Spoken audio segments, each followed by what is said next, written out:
Hi there. Welcome. My name is Javier de Janon, and I am the Director of Mass Defense at the National Lawyers Guild.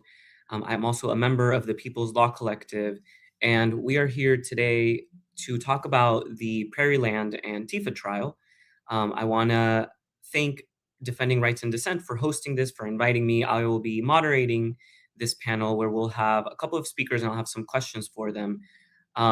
We will have Chip Gibbons, who's the policy director at Defending Rights and Dissent and the author of the forthcoming History of the FBI, the Imperial Bureau. We have Seth Stern, who's the chief of advocacy at Freedom of the Press Foundation, and Dario Sanchez, who is actually a state level defendant in the Prairieland cases. And as I mentioned, my name is Javier. I oversee the Mass Defense Program at the National Lawyers Guild. And before we get started, I wanted to give some overview about what we're talking about today. The Prairieland case made most mainstream news, unfortunately, only after a guilty verdict, after federal defendants in North Texas. And this guilty verdict came due to a noise demonstration. On July 4th, 2025, a group of people in North Texas gathered at a rally, at a noise demonstration to make noise against ICE and in solidarity with people inside of a detention center in North Texas. There was a clear call for a noise demonstration spread around Signal group chats. And so people showed up at nighttime, make noise. This was July 4th, and so fireworks were used to make noise, to capture the attention of the people inside, of immigrants who are caged inside of a detention center. And after the noise was made, people were feeling good. The ICE wardens came out, told people to leave, protesters left. Unfortunately, then Alvarado Police Department officer arrived, and Alvarado is the town where the detention center is in Texas. And as soon as that police officer got off his car, he pointed his firearm at protesters that started running once they saw the sirens and were trying to leave. And once after he pulled the firearm, shots were fired in his direction. He shot 3 times back, and then one of the bullets grazed the officer through the shoulder, or perhaps it was the back, perhaps it was the neck area. It was unclear. There's no medical records to date about these injuries, but it did not hit any organs. It was mostly superficial, and the officer was released from the hospital a couple hours later. Because of this incident with the fireworks, the federal government launched a massive investigation across North Texas at the federal level and at the state level in Johnson County. And to date, there are at least 19 defendants in both jurisdictions, federal and state. The government, during the trial and throughout the case, has referred to zines as evidence of crime, to signal messages as showing criminal intent, black clothing referred as tactical gear, and creating this imagined North Texas Antifa terror cell that to date has been shown does not exist. So since this all began, the National Lawyers Guild has been providing advocacy, and through the People's Law Collective, we've been able to be on the ground supporting the supporters and helping these cases as much as we can. And so today we're going to bring attention to these cases after the guilty verdict in federal court.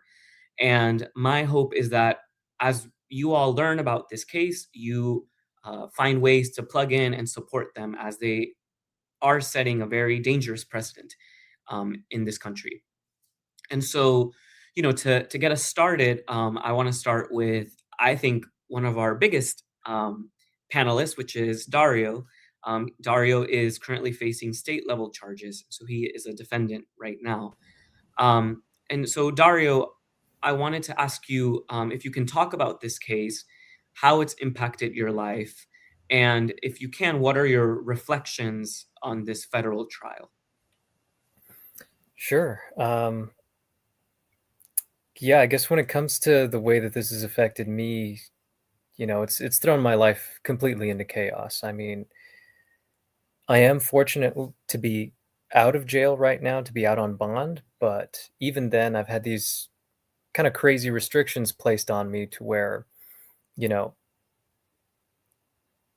my phone has this spyware on it. I have an ankle monitor. I have to go in for drug and alcohol testing.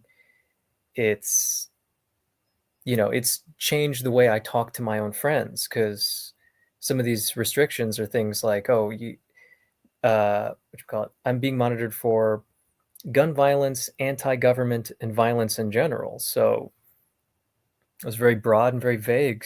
And I mean, given what's going on in the world right now, am I okay to criticize our government over what's going on right now in the world, or am I not? And frankly, I'd rather not find out. And as for my reflections on the federal trial, it really came as a shock to me. I mean, just being detached from it, not being able to go see it myself in person from what I saw in the news and from what I was hearing about it, it really seemed like there was quite a bit of reasonable doubt on a lot of these charges, and that verdict came as a shock for sure. And Dario, you mentioned that you are out of jail. What about the other Prairieland defendants? Unfortunately, I'm the only one who is out on bond right now. There are other defendants that have state trials that have multi-million-dollar bonds the same way that I did previously, and it seems like the state is trying everything they can to slow down the process of appealing those decisions to keep those people in jail. Thank you, Dario. And we'll come back to you. I want to now ask a question to Chip from Defending Rights and Dissent. Chip, we all know that the Trump administration has applauded this verdict as the first terrorism conviction for what they call Antifa. And this prosecution and this verdict follows Trump's executive orders and memoranda, which explained how the administration would target political dissent. Can you talk to us about Trump's Antifa executive order, also called in National Security Presidential Memorandum 7, and how those pave the way for this verdict and for this conviction? Muted. I was asking if I was muted and you didn't respond because I was muted. Asking if you're muted when you're muted is very unuseful thing to do. But anyways, so Trump did two things in the run up to this. He issued an executive order declaring Antifa a terrorist organization, and then shortly after that he issued National Presidential Memorandum number 7. When the Trump Antifa executive order came out, there was a lot of question from people who have observed sort of political repression, Trump, and national security policy for a long time, whether this was a document of bluster or whether this was an actual blueprint to destroy Antifa. When people talk about designating an organization a terrorist organization, they typically think of the foreign terrorist organization designation that exists in the Immigration and Naturalization or Nationality Act. I always get that one wrong. Someone will correct me.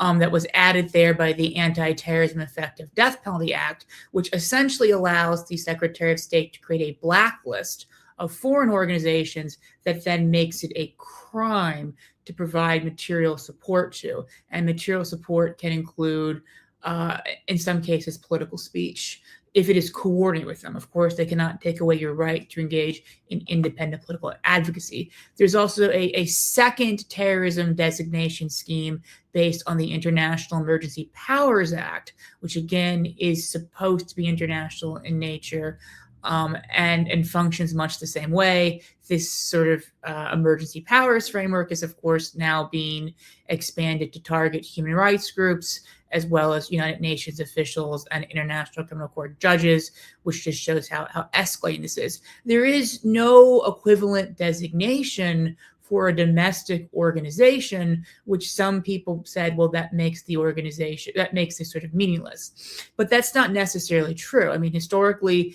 the Attorney General had a list of subversive organizations that was based a little bit off of the Hatch Act, but the government can make lists.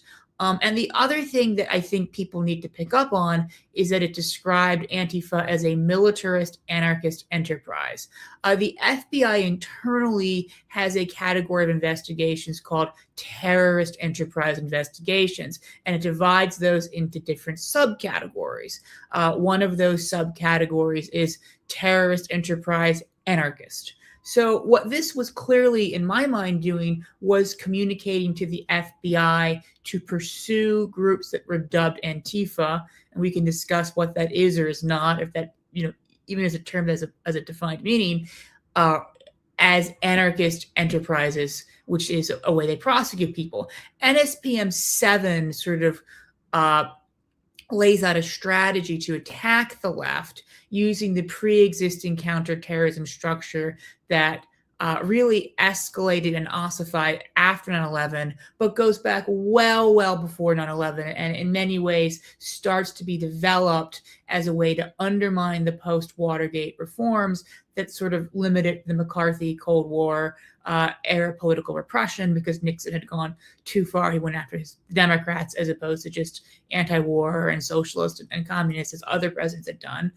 And there's a sort of a plot to sort of undo those using this claim of terrorism that goes way back to the 70s, but really becomes the mainstay after 9/11. And, this outlines pretty much, it sort of brings the post 9/11 counterterrorism policing back to its McCarthyite roots. But what both documents do is they put a target on the back of people with these political opinions, because it is telling the FBI Joint Terrorism Task Forces, and FBI Joint Terrorism Task Forces include not just FBI agents, but local police who are deputized to act as what's called task force officers, that these are the bad guys you have to go after. People with anarchist views, people with extreme views on gender, whatever that is, people with un-American views, sort of, all of that sort of thing. And it's worth pointing out that since 2008, FBI guidelines, which if you're a local police officer in a task force, you operate under, even if those guidelines violate your state or local law, which they almost always certainly do because they are so low, has adopted this preventative intelligence model where there's a very low threshold for spying on people, because you're supposed to be proactively finding the terrorist. And then you're told the terrorist is someone who is extreme on gender. So now you have the sheriff of Idaho told to find someone who's a terrorist, and that person has an extreme view on gender. They're interpreting that and gives them incredibly expansive powers.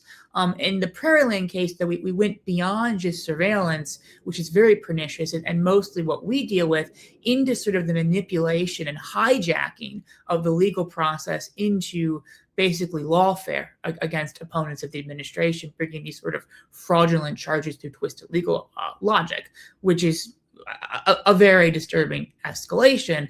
But, to go back to your question, the EO and the memorandum set the stage by putting targets on people's backs. The low-level FBI agents, the low-level task force officers know that to appease Trump and Miller, they need to sort of, bring them enemies, and they know who they are, and they, I guess in this case, succeeded. Thank you, Chip, for providing that context. And we'll get back to you in a bit to follow up on more of the history of this. It's not the first time it's happened, as you mentioned.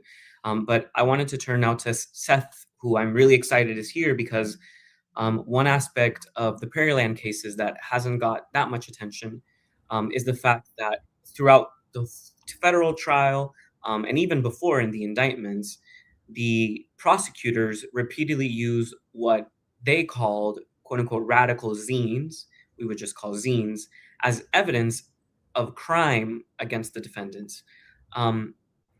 As a part of Freedom of the Press Foundation, what do you think are the implications of this prosecution for the freedom of the press?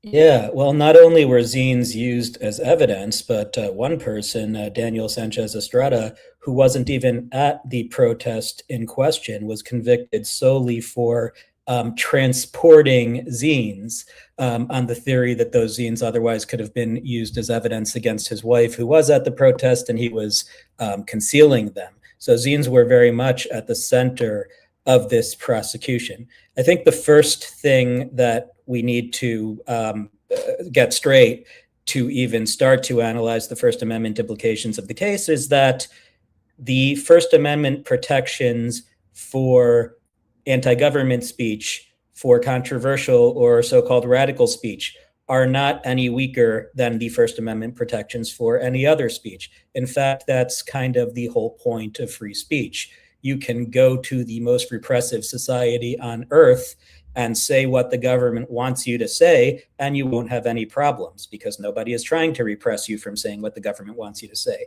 The reason we have this constitutional right is to say things the government does not want you to say.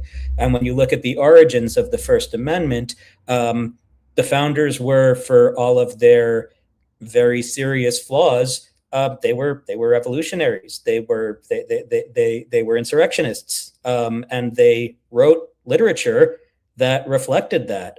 The press of the time was highly politicized, highly adversarial. The founders themselves contributed to those outlets. The writings that the Press Freedom Clause was intended to protect probably bear a closer resemblance to the zines that Daniel Sanchez was convicted for transporting than to what you might read in the Associated Press or the New York Times. So this is really core free speech we're talking about. And this isn't intended as any sort of endorsement of everything the founders did. But one thing you can say about them is, but for example, slaves who got redacted versions of the Bible precisely because the belief was that the Exodus story might inspire an uprising, putting that aside, the founders more generally were not looking to suppress revolutionary literature. Their idea was that a future revolution would be prevented not through censorship, but through governance that would be good enough to keep the people from wanting to rebel. Our current government does not have that much confidence in its policies and itself, apparently. We see that now. So this whole notion of prosecution of anarchist zines, of radical literature is very much un-American. And when you look at the Sanchez case specifically, he is accused and convicted of transporting or concealing evidence of criminality. What's the criminality? Possession of zines. Now, did these zines say anything about the core crime that they were purported to evidence? Was there a manual in terms of what to do at this July 4th protest? Any violent acts to carry out? Any crimes to carry out at this July 4th protest? No, of course not. These were political essays that had nothing to do with that particular incident. They were entirely irrelevant to anything other than the beliefs in the defendants' heads, their political philosophies. So we're not looking at prosecuting terrorism or anything resembling terrorism. We're looking at prosecuting ideology, plain and simple. And that is that's what this case stands for. And the government isn't really looking to hide that. It's sort of out in the open. It was attempted at the state level in the Cop City case in Atlanta, where 61 people were indicted based on far-fetched, convoluted connections to the few who allegedly committed actual crimes, including distributing zines, talking to the press, essentially believing in anti-government ideas. That prosecution failed. But like so many other things that started at the local level, what we're seeing in this administration is that these bad ideas that were laughed at when they were attempted by small town sheriffs or local prosecutors have now become the official policy of the Trump administration. We saw it with Priscilla Villarreal. She was prosecuted in Texas, in Laredo, Texas, for asking police officers questions. The case was dropped. Everyone joked about it. It was ridiculous. It was this sort of Reno 9/11 scenario that nobody took too seriously. Now that's the position of the Pentagon. It's illegal to ask questions for non-public information. We saw, just yesterday, Trump tweet something purporting to order journalists to take down a news report he didn't like. That happened in Clarksdale, Mississippi last year. Again, it was quickly dropped, dismissed, laughed at. Everyone shook their heads. Oh, what are those? These Mississippi people? Kind of a joke. Nobody ever expected it to go mainstream. Now it's the president. So the one lesson we can learn for this when it comes to First Amendment violations is the states really are, the laboratory where these really dangerous theories are dreamed up and attempted, and it's a matter of time before that wonky joke of a case happening in rural America somewhere becomes official federal policy. Definitely, Seth. And I think, witnessing parts of the federal trial, it seemed that, every officer who handled evidence pointed to a pamphlet, to a brochure, to a zine, to something printed with political beliefs. And, part of what is concerning, as you mentioned, is that there's also a prosecution in this case of a book club, of a rifle association, of a DIY printing press. Yes, and the list goes on. But and I'll come back to you about further about the freedom of the press. But I wanted to follow up with Dario on the ruling itself and really the broader case. The purpose of this ruling, as Seth and Chip have mentioned, seems to be not just to punish defendants or punish people, but also to make an example of them. And it seems that with like other political prosecutions is to deter activism, right? Deter anti-government speech, deter criticism and activism, especially as ICE abuses expand across the country. I guess, Dario, I wonder if you can share how these cases have affected the political or organizing scene in North Texas, right? What has been, if there's any chilling effect, and how has activism changed in North Texas? Yeah, I definitely feel it's a mixed bag. Certainly, there are people that I know who have decided that they'd rather just stay home right now, right? There are people who, even when it comes to simple things like passing out harm reduction supplies in our queer neighborhoods here in North Texas, like even that they were still worried that they might be targeted. So there has been a chilling effect to some extent, but on the other hand, I do feel like because of the organizing around this case, that there has been some kind of back and forth there, where there are still people who are deciding that they now is the time for them to speak up about these sorts of things because it's very clear that Prairieland is just a blueprint and that this is a tactic that's going to be used on other people, regardless of what kind of protest they might be a part of.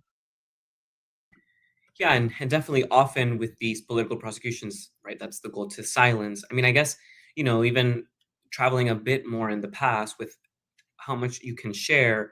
What was the vibe right after July 4th, right, when the raids were happening? Because I think that is part of a political prosecution and investigation, right, to make people scared and silence. You mentioned there's more organizing now, but what was the vibe back then, July 2025? Certainly, I remember people being terribly scared. Like, I myself didn't really know what was going on. I was trying to figure out what had actually happened, and there were really no answers. So a lot of people freaked out and just dropped off the face of the earth. There are still some people who I wonder how they're doing because I just haven't heard from them in such a long time. Yeah, and it makes sense that the way that the government was raiding and really kidnapping people in Texas was terrifying. And I think, going back to Chip, because we are in another moment in history, right? We're not just suddenly in this situation.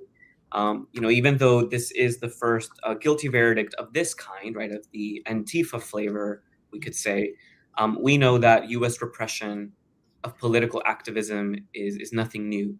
And you mentioned some examples of the FBI having other kinds of investigations and other kinds of lists. I'm wondering, is what's happening right now under the Trump administration different from the past? Is it an escalation, or is this just business as usual? I think it's an escalation. It's definitely not something new. And if you notice, Trump has not passed any new laws. We don't have a Smith Act. That's the 1930s law that became very important during the Cold War. We don't have a Patriot Act that was passed. We don't have an Anti-Terrorism and Effective Death Penalty Act that was passed. He is using old laws and old structures. And a lot of the reason he's able to do what he's doing is because the national security state existed in such a way to give the executive branch these powers. So NSPM 7, he talks all about using various counterterrorism structures that already exist. He talks about using the FBI Joint Terrorism Task Force, which has pursued anarchists and all kinds of other people for a long time.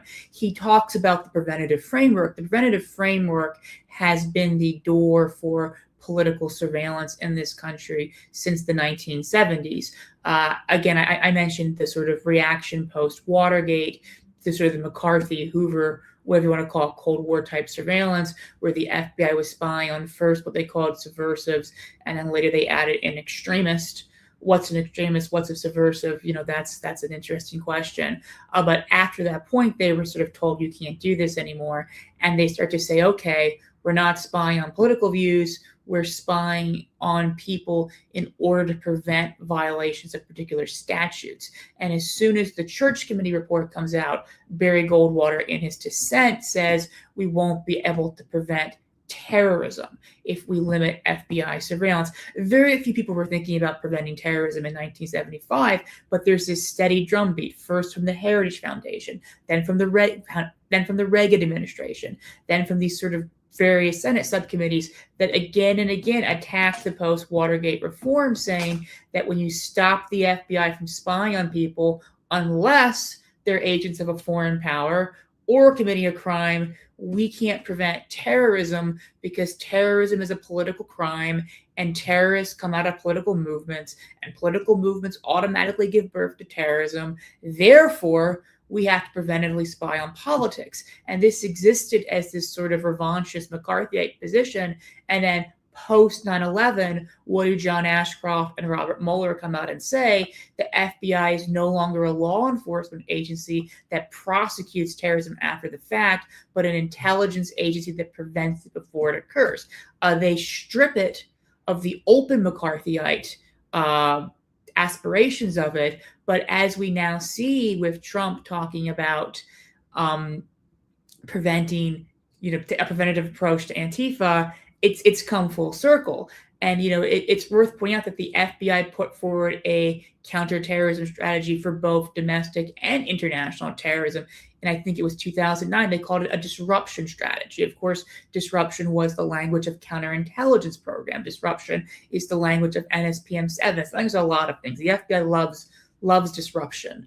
And the other thing that we're seeing now is that we're increasingly seeing tools that were introduced to fight international terrorism. And international terrorism frequently means domestic political speech, historically, right?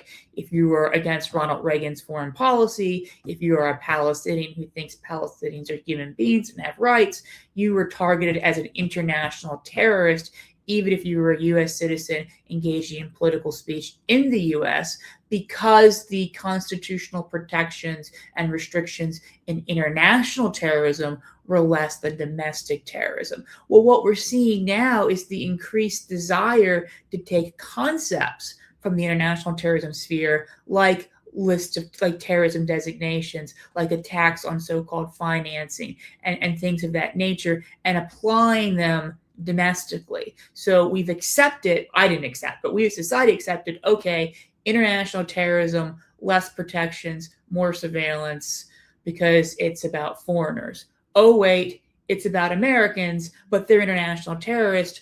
Oh, wait, let's then move that to domestic terrorists because they're terrorists too.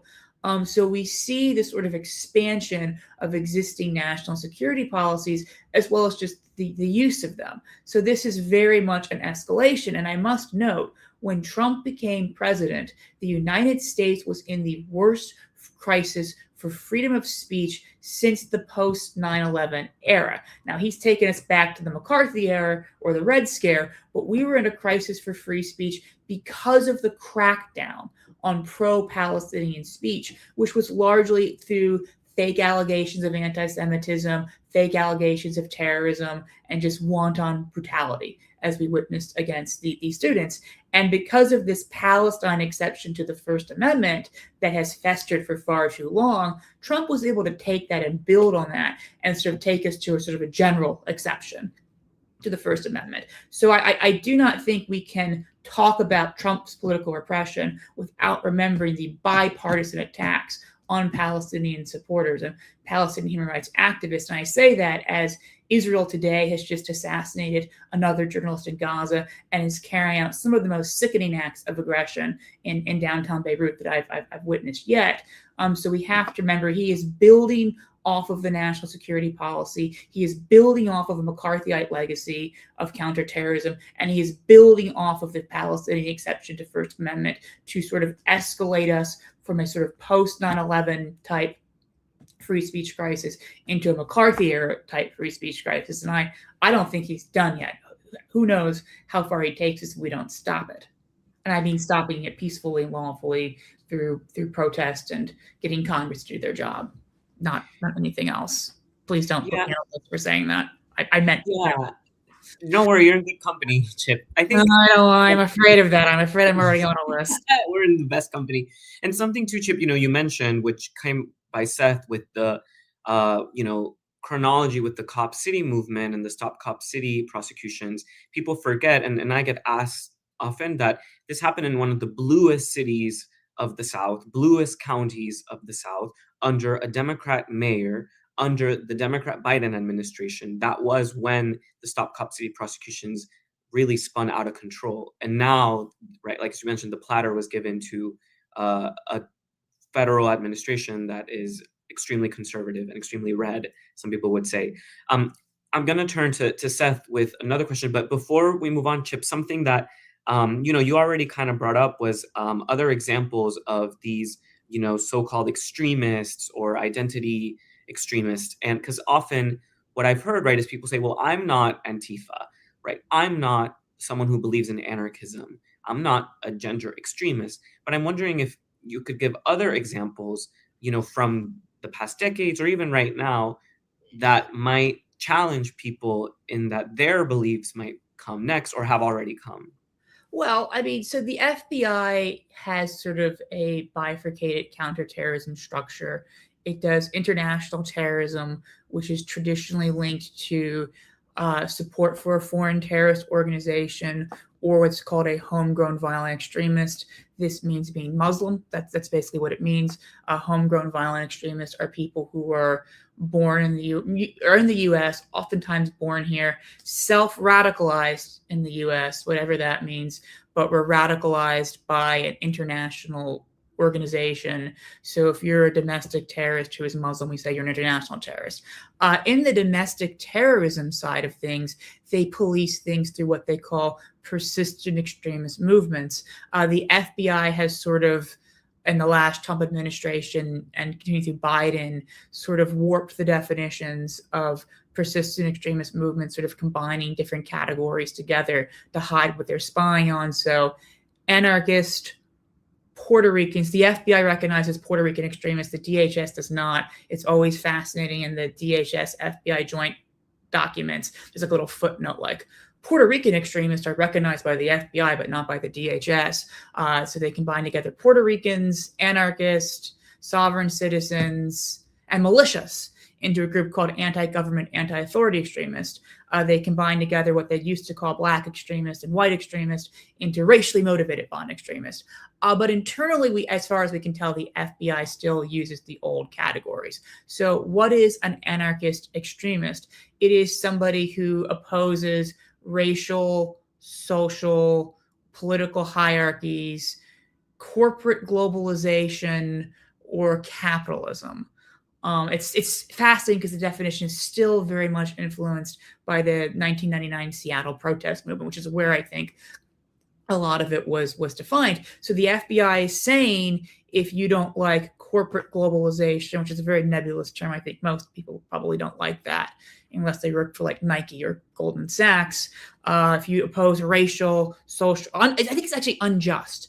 If you oppose unjust racial, social hierarchies, you have the views that leads one to become an extremist. Violent extremist. Same with Black identity extremists or Black extremists. Or I think now it's people motivated by a prophetic, political, or religious teaching in a Black homeland, whatever that means. It comes back to perceptions of police brutality, perceptions of police violence. So we're defining the threat by an ideology. And when you start with that ideology, then you open the door to being spied on in this sort of pre-crime preventative notion. On top of that, the FBI is of the persuasion that political protest causes violence. I uncovered while writing my book an FBI document from August 2001, less than a month from the worst and most horrific violent terrorist attack in this country's history, where the FBI is saying the big terror threat is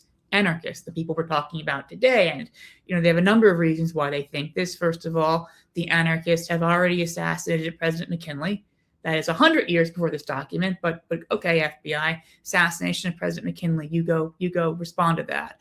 But they also say because the World Trade Organization protest or a watershed protest, terrorism is likely to come because watershed protests always lead to terrorism. And during the Bush years, the FBI introduced 2 bulletins on the signs of protest, encouraging JTTFs to spy on them and look for signs of protest and monitor them for potential terrorism. This upset the Inspector General so much, he wrote to the Office of Legal Counsel, and the Office of Legal Counsel said this is totally constitutional, this is totally okay.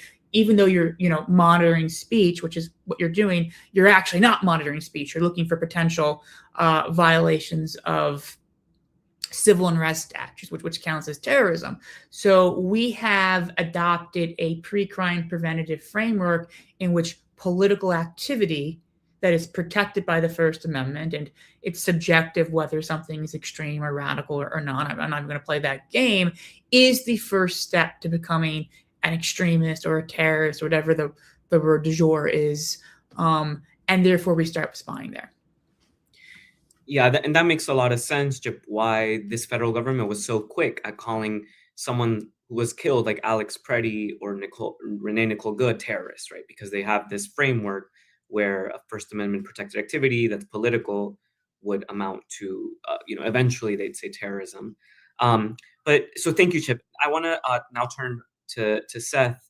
With all that we've heard from on the ground from Dario, from a historical and analytical perspective from Chip, for you, how does this moment or these efforts of the U.S. government infringe on the freedom of the press? You mentioned some of it already, but where does this ruling and this moment fit in the broader context of the freedom of the press? It's really being overlooked in that conversation. Press freedom violations by the current federal administration are getting a decent amount of attention. I don't know about enough attention, but a decent amount.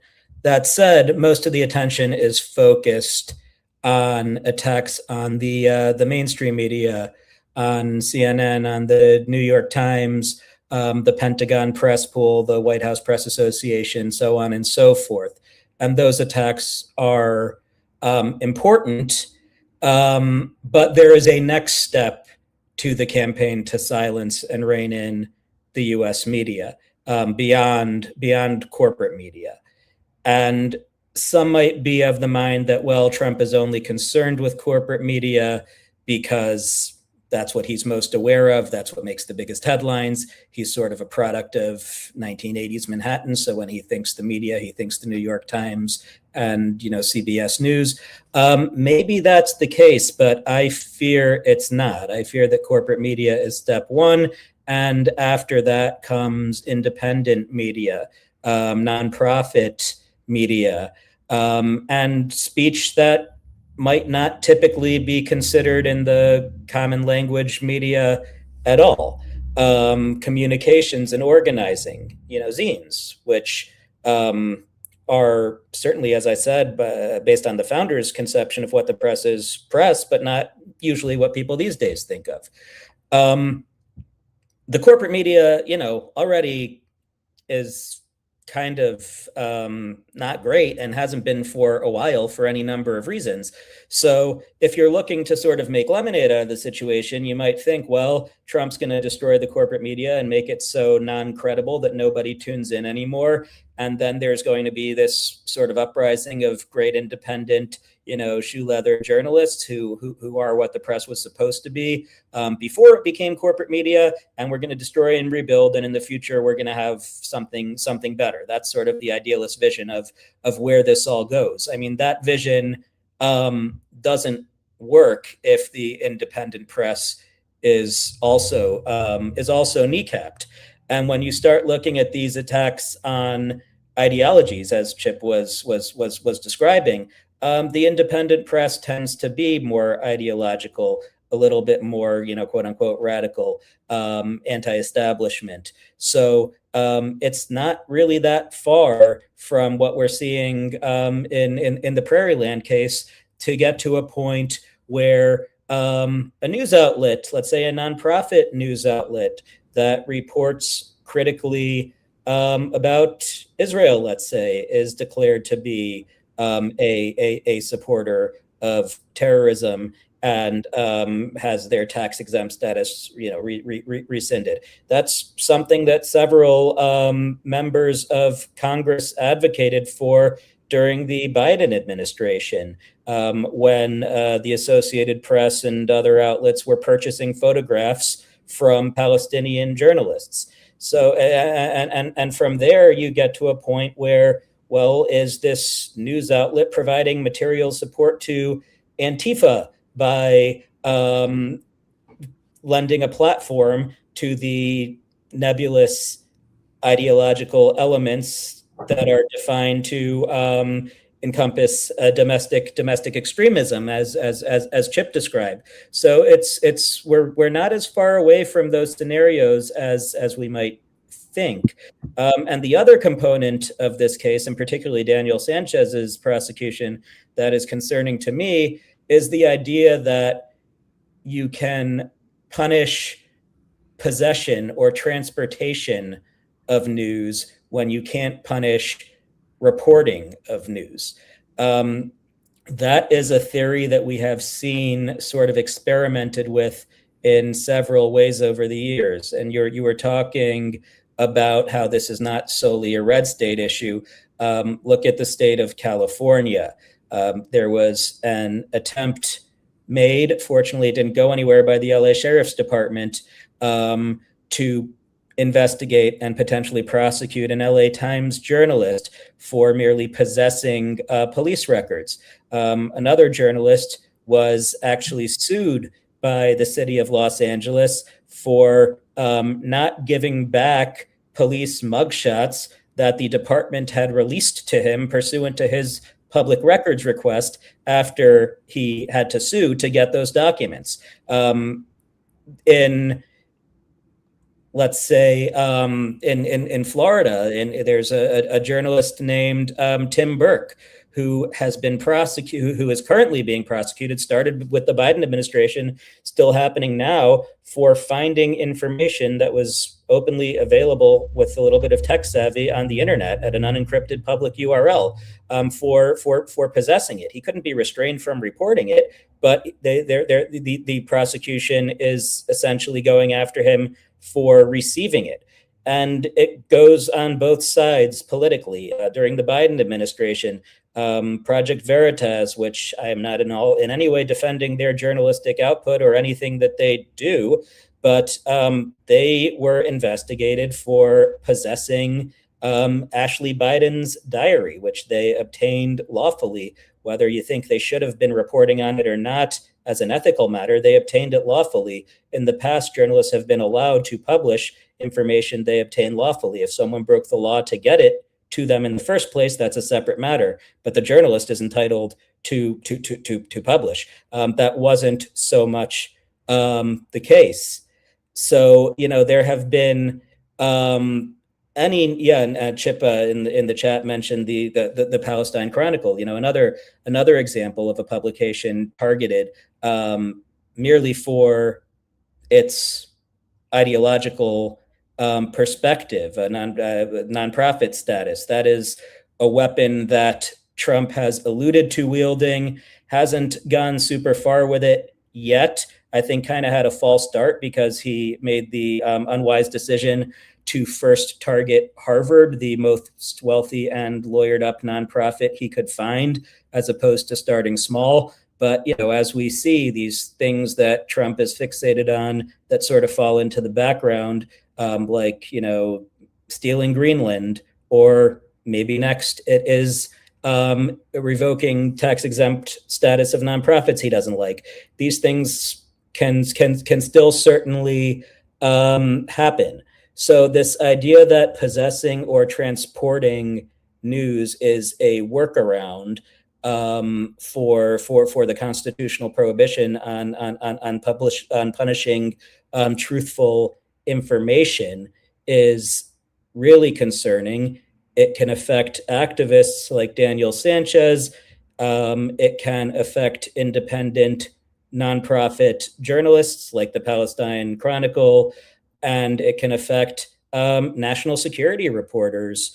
The Espionage Act, taken literally, would allow for the prosecution of national security reporters for simply possessing defense information.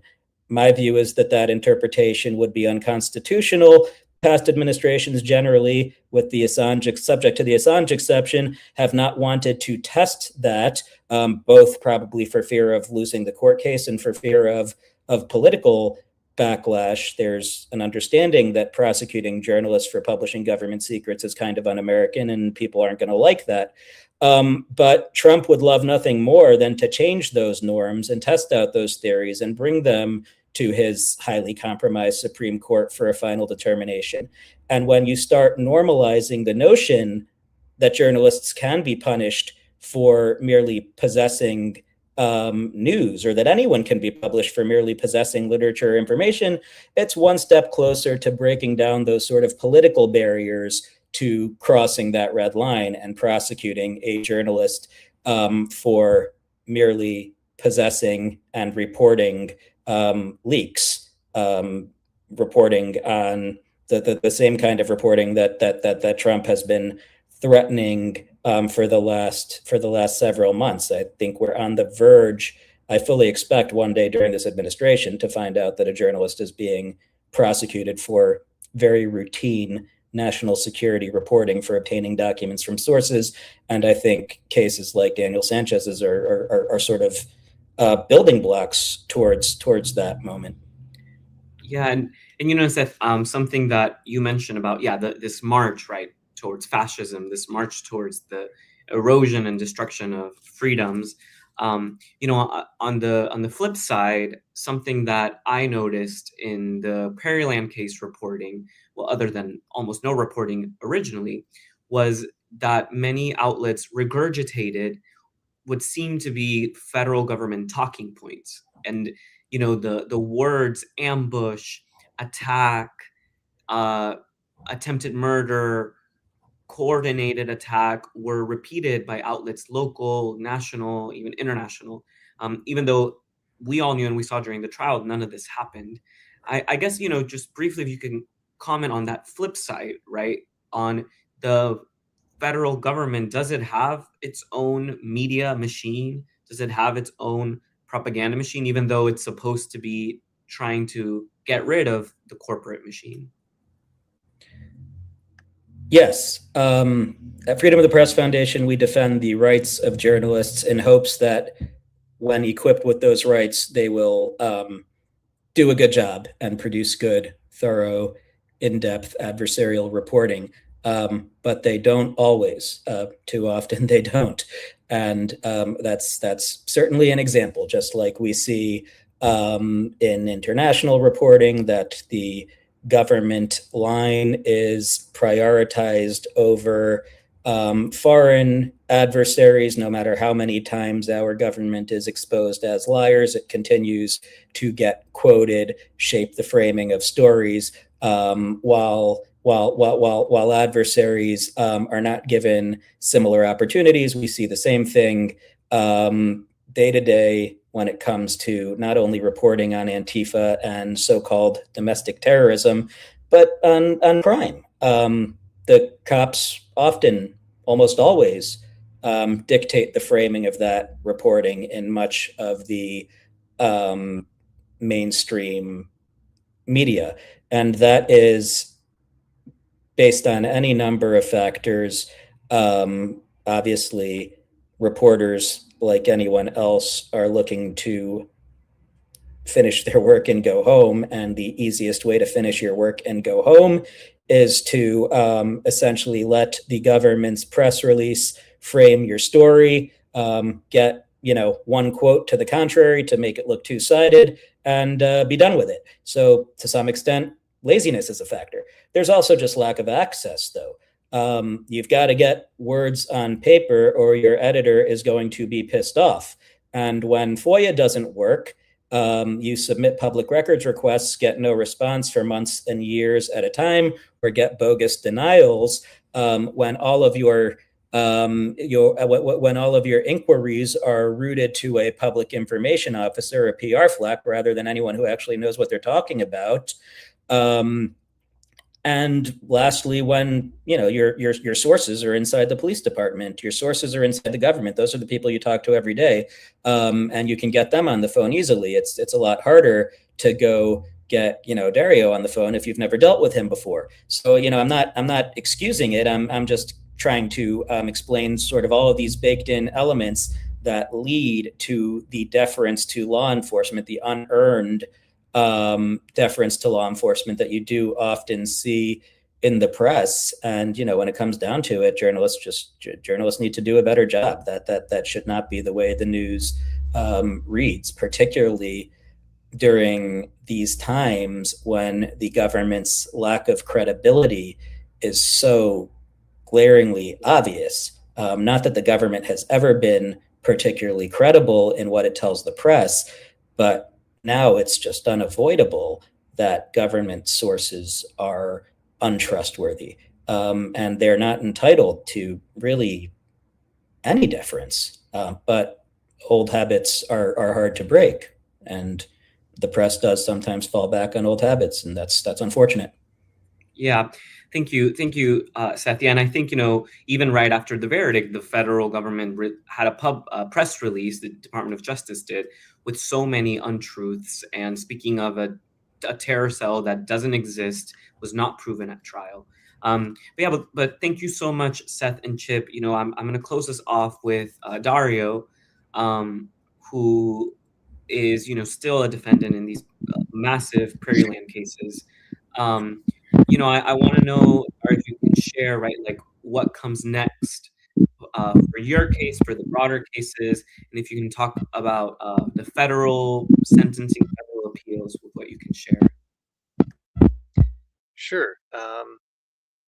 Yeah, as far as my case goes, we've still got a chance at dismissal right now, just because the charges against me and the indictment written against me are pretty flawed. My lawyers have been pretty clear about that. They've got a brief in support of their motion to quash the case, how the charges against me are about physical evidence, and physical does not mean digital, and how just to clear that up for any listeners, I'm accused of removing someone from a group chat, and that means that I somehow tampered with evidence, tampered with physical evidence, and hindered the prosecution of terrorism.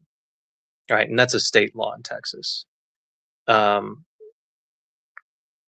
So the brief is pretty much laying out just the ways in which these charges are flawed against me, and that they really don't make any sense. And the prosecution has until the 10th of this month to respond. So we're hopeful. I mean, at the hearing where we talked about this motion, my lawyers presented their evidence, their citations of case law, and the prosecution just said, well, sometimes physical does mean digital. And that was it. Does look like my trial is going to be pushed back at this point. So that is a bit frustrating. But in the end, I'm still feeling pretty confident, just because I fundamentally did not commit a crime. I didn't alter or destroy any information. And as my lawyers have said, even if I had, I certainly didn't do it in a county that I've never been to in my entire life. For sure. Can you share about the federal cases or what you know? Yeah, I understand that right now the federal defendants, they've moved for a retrial, and that they're also making preparations for an appeal. It was reported recently that there was some kind of commotion inside the jury room before the verdict came out, and there's some questions about what exactly happened there, particularly because right when the verdict came out, our local news reported that two of the jurors were crying when the verdict was read in court. So it definitely seems like there's even more weird inconsistencies that have happened in this federal trial, even after all the other things that have happened. So I'm really hoping that that justice can actually be served, because it's clear to me that all these people have just been railroaded this whole way through. Yes, and speaking, beyond the jury room and all of that revealed, I also heard and read that, there's even FBI reports and records that weren't handed over from 2018, 2019 investigation. Yes, I guess, a final question I have for Dario, and then I'll wrap this up, is, if you could tell people who maybe aren't in North Texas, just learning about the case, what would be helpful, I suppose, for the Prairieland defendants. Yeah, what is very helpful for them? Yeah, I guess obviously there is a fundraiser on the website to help with the cost of appeals lawyers, to help with getting through this process, because it is going to be, at this point, it's looking to be a years-long process of appeals, and that's not cheap, unfortunately. And then, of course, we still need lawyers at the state level, because a lot of these public defenders have shown themselves to be extremely unprofessional, unfortunately. Just it's real disappointing. But yeah, beyond that, just talking about the case with people, hosting events, whether that's letter writings for the defendants that are still held in custody. I know for myself, I spent 36 days in solitary confinement, and towards the end of that, I started to receive letters from people, across the country, and it really helped to keep me sane in those moments where it was starting to look like I might have to spend quite a lot more time in there. So letter writing, donations to the fundraiser, any events in solidarity that people want to host. If they want to read some of the zines that were discussed in the trial, that's another thing that people have been encouraging, because this is free speech material. It is not illegal. At least we hope it'll stay that way. Yes, for sure. And, for those tuning in, prairielanddefendants.com has all the information for letter writing and for donating and for events you can host and ideas. I want to thank Chip, Seth, and of course Dario for being here. And I hope that folks around the country, people tuning in, tell a friend that what is happening in North Texas could happen to your organizing scene, your political scene, your printing of zines and pamphlets and handouts. And yes, and I hope that people continue to organize and stand up against this government, because that is the way that societies overcome fascism. So yes, thank you to our panelists. Thank you everyone who's tuning in.